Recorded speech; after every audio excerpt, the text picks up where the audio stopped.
Enfin, pourquoi tu m'as invité dans un endroit aussi lugubre? Ouais, c'est chouette, hein. Bon, au nom du Seigneur, que veux-tu de moi? Écoute, on se connaît depuis quoi 6000 ans? Je ne t'apprécie pas pour autant. Du coup, l'autre jour, j'ai eu une idée de série télé, un biopic sur notre vie. J'ai écrit tous les détails, ce serait marrant. Et en plus, ce serait un bon moyen de rentrer indirectement dans la mémoire des gens. C'est fourbe. Démoniaque. Et pour faire ça sans mettre les gens au parfum, il faudrait que tu me fasses un petit miracle. Oui, mais j'ai beau être un ange, les miracles, ça se fait pas sur commande. Puis j'ai l'air de quoi si j'aide un démon? Ouais, certes, je suis un démon, mais inventer une série, ça donnerait du plaisir aux gens. Je peux pas faire ça moi-même. Oui, mais il n'empêche que je ne peux pas aider un démon. Mais dis-toi que si tu fais ça, t'auras fait un truc gentil pour la société, tes supérieurs seront contents de toi, et au final, tu auras fait une ascension terrible vers le rôle d'archange. Métaphoriquement. Et moi, j'aurais méchamment la classe. Littéralement. Je sais pas trop. Déjà, donne-moi les détails de ton projet et puis on verra après. Yes, tu vas voir, j'ai préparé une émission, c'est horriblement cool.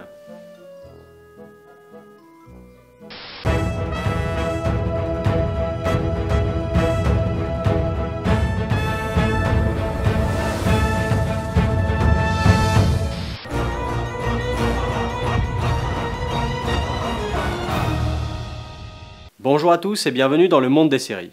Mes amis, l'heure est grave. Aujourd'hui, nous allons parler d'anges, de démons, d'antéchrist, en somme, de la fin du monde. Nous allons donc parler d'une excellente surprise de cette année, Good Omens.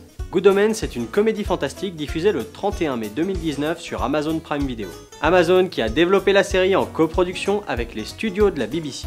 C'est une adaptation du roman De bons présages, écrit par Terry Pratchett et Neil Gaiman, et sorti en 1990. Neil Gaiman s'occupera lui-même de la série, en étant créateur, scénariste et showrunner. Pour l'anecdote, Gaiman a repris l'adaptation après avoir reçu une lettre de Terry Pratchett qu'il avait écrite avant sa mort, lui demandant de terminer la série. Douglas McKinnon réalisera tous les épisodes, soit 6 fois 1 heure environ. Il est connu pour avoir réalisé des épisodes de série comme par exemple sur Urgently, Sherlock ou encore Doctor Who. Les humains ne le savent pas, mais l'Antéchrist vient d'être envoyé sur Terre sous la forme d'un bébé, prêt à grandir et finalement provoquer l'apocalypse.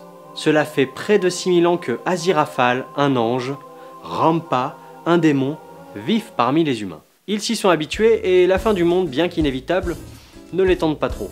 Pour éviter ça, ils vont essayer deux choses. D'abord, s'opposer à leurs supérieurs, avec d'un côté le démon Belzébuth et de l'autre l'archange Gabriel. Et deuxième solution, ils vont essayer d'éduquer le jeune Antéchrist selon leurs critères respectifs. Entre les souhaits bienveillants d'un ange et les désirs maléfiques d'un démon, je vous laisse imaginer le bordel. Écoutez toutes! Votre amie va nous quitter. Elle n'était pas à la hauteur. Et de nous deux, c'est pas moi qui vais souffrir le plus, je te le garantis. Et vous, les filles, continuez à pousser! Attends, pourquoi tu parles comme si la série existait déjà? Bah comme ça, quand t'auras miraculisé son existence, je pourrais la diffuser pour les mortels.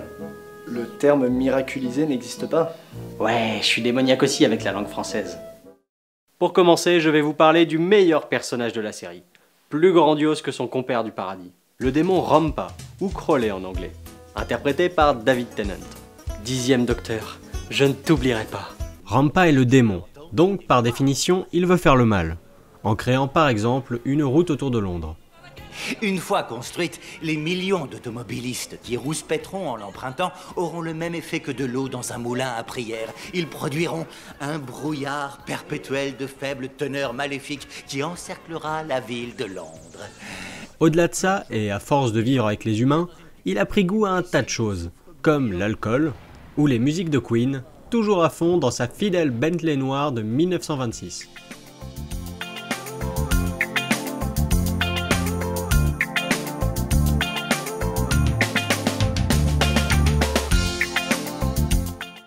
Voilà pour le démon. Il est temps maintenant de vous parler du meilleur personnage de la série, plus grandiose que son compère des enfers. L'ange Aziraphale, interprété par Michael Sheen. Aziraphale est l'ange, donc par définition, il veut faire le bien, en effectuant des petits miracles, par-ci par-là. Mais à force de vouloir toujours aider, ça lui arrive de faire quelques petites choses maladroites. T'as fait quoi? Je leur ai donné l'épée. Il y a des bêtes sauvages et Il va faire terriblement froid dehors, c'est vrai. En plus, elle est enceinte. Alors je leur ai dit, tenez, prenez cette épée de feu, ne me remerciez pas. Et ne soyez plus là au coucher du soleil. Et comme son rival, les humains lui ont apporté certains plaisirs, comme celui de manger au resto par exemple. On dit qu'il cuisine les huîtres de façon remarquable. Autour d'un bon paquet de démons, on se retrouvera rapidement face à deux ducs des enfers. Astur, joué par Ned Deney, et Ligure, joué par Arion Baccaret. Ces deux représentants des enfers, spécialistes dans l'art d'être désagréable. Ça sent très mauvais. Ou ça va pas tarder. On va le choper alors. Pas encore, il nous faut des preuves. Mais une fois qu'on les aura, il sera grillé. Ça doit être douloureux. Du côté du paradis, nous avons l'archange Gabriel, interprété par John Hamm.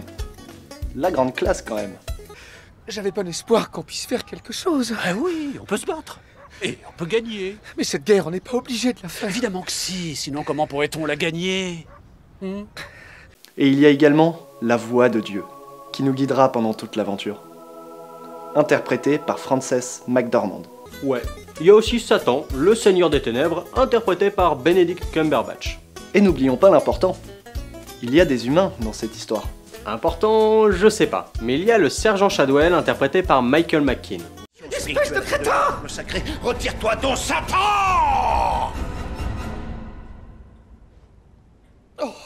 Il est accompagné de son stagiaire, Newton Pulsifer, interprété par Jack Whitehall. Sans oublier sa voiture, la fidèle Jessie James. D'ailleurs, on vous a pas dit pourquoi elle s'appelle Jessie James. En fait, Original ta caisse. C'est une japonaise, je l'appelle Jessie James. Vous voulez savoir pourquoi?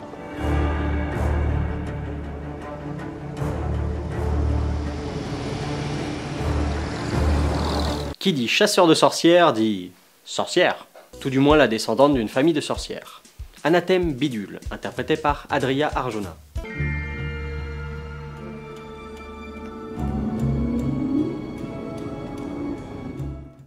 Et pour finir sur les persos, je ne révélerai pas l'identité de l'Antéchrist. mais enfin pourquoi ça? Bah il va grandir dans la masse comme un garçon normal, et ça pourrait gâcher la surprise. Du coup ça inclut ses proches, ses parents, et surtout ses amis qui vont grandir avec lui. Et donc forcément, prendre part à l'aventure. Et il y a Toutou aussi. Faut pas oublier de mentionner Toutou. Le molosse infernal gronde, et c'est un grondement sourd, soutenu, chargé de menaces, tendu à tout rompre. Hey, c'est pas comme ça que j'avais décrit l'ange et les mecs du paradis. Comment t'as fait pour rentrer dans l'émission? Rien de bien complexe. Un petit miracle. Non, n'abuse pas trop, hein, sinon tu vas finir par rejoindre mon camp. Ce qui serait pas plus mal, remarque. Même dans tes cauchemars les plus fous, ça n'arrivera pas. Vous l'aurez compris, on est à fond dans l'humour anglais. Et d'ailleurs, dans les précédentes tentatives d'adaptation, Terry Jones puis Terry Gilliam auraient dû être impliqués dans le projet. Deux anciens membres des Monty Python. En voyant le générique de la série, j'ai pensé directement à certaines productions des Monty Python.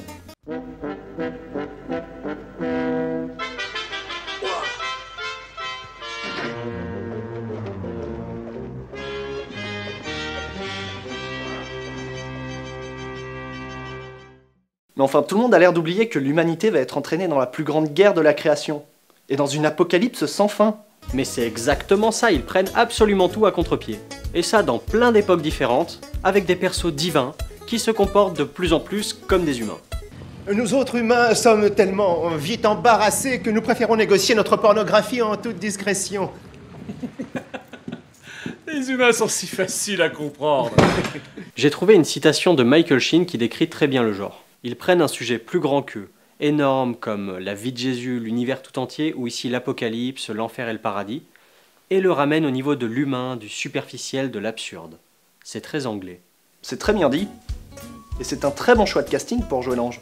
Sur la scène internationale, on voit peu de projets de ce genre. Et donc pour conclure, je dirais que si vous aimez l'humour anglais, vous avez de grandes chances d'apprécier. Si vous êtes fan des Monty Python, c'est fait pour vous. Et si vous êtes fan des Monty Python, de Doctor Who, des Chroniques du Disque Monde ou encore du Guide du Voyageur Galactique, vous l'avez déjà vu, non? Et n'oubliez pas qu'agir au service du bien, c'est bien. Et du coup, t'es ok pour le créer? Ouais, ça reste entre nous, hein. Évidemment. Croix de bois, croix de fer, si je mens, je vais au paradis. C'est bon? C'est créé? Oui, oui, oui. N'en parlons plus. Ah, tu gères, mon pote. Et juste une chose, félicitations, c'était un test, et tu as échoué. Comment? Nos supérieurs voulaient tester nos forces d'esprit. et sa vie a mon influence sur toi. Et tu as pactisé avec le démon. Donc j'ai gagné. Mais pourquoi tu fais une chose pareille? Alors déjà parce que je suis un démon. C'est vrai, ça se tient. Mais vois le bon côté des choses. Déjà j'ai gagné 8 points de méchanceté des enfers. Et toi tu obtiens un nouveau grade. Ah bon? Et oui, tu passes d'apprenti archange à ange déchu. Toutes mes condoléances. À quoi bon être gentil si c'est pour finir comme ça? Monde de merde. Bienvenue. On a des cookies. Merci d'avoir regardé la vidéo jusqu'au bout. N'hésitez pas à nous laisser votre avis et à partager la vidéo si elle vous a plu. C'est important. Et si vous voulez en voir un petit peu plus, n'hésitez pas à aller sur le site, il y a plein d'autres trucs. Comme d'autres mondes des séries, des sketchs, des dessins ou même des nouvelles.